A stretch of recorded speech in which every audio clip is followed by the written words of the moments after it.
சாந்தி. இன்றைய முரளியிலிருந்து கேள்வி பதில். அக்டோபர் 31.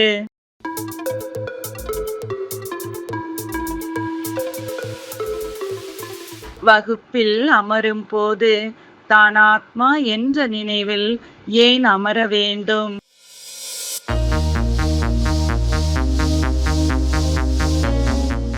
இங்கு உற்றார் உறவினர் தொழில் எதுவும் இல்லாததால்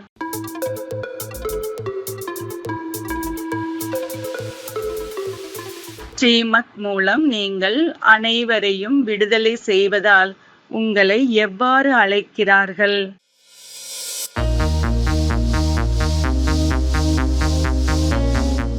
விடுதலை செய்யும் ஆன்மீக வீரர்கள் என்று.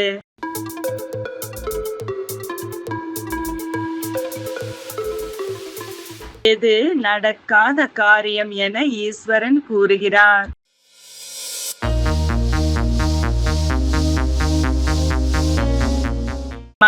மனிதனுக்கு ஜீவன் முக்தியை அளிக்க முடியும் என்பது.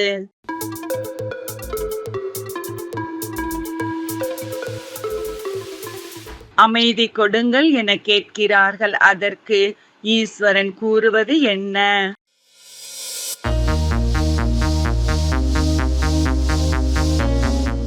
கர்மேந்திரியங்களின் மூலம் நடிப்பை நடித்துக் கொண்டிருக்கும் போது அமைதி கிடைக்காது என கூறுகிறார்.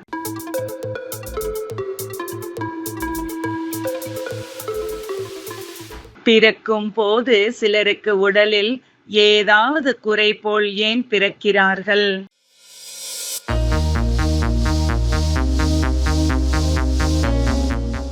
ஐந்து தத்துவங்களும் தமோ பிரதானமாக இருப்பதால்.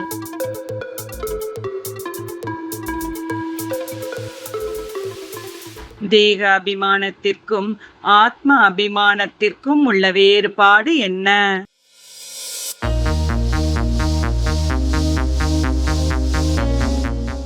தேக அபிமானத்தில் வீழ்ச்சி அடைந்து கொண்டே வந்தீர்கள். ஆத்ம அபிமான நிலையில் ஈஸ்வரன் உங்களை உயர்த்துகிறார்.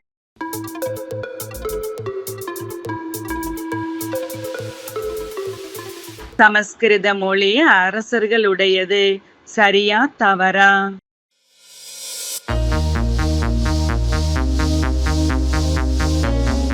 தவறு.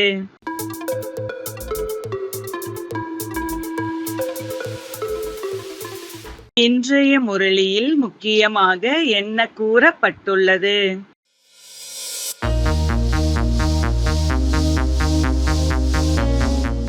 நீங்கள் மாட்டி இருப்பது மாயாவின் சுழலில். ஈஸ்வரன் மட்டும்தான் உங்களை இதிலிருந்து விடுவிக்க முடியும். நன்றி. ஓம் சாந்தி.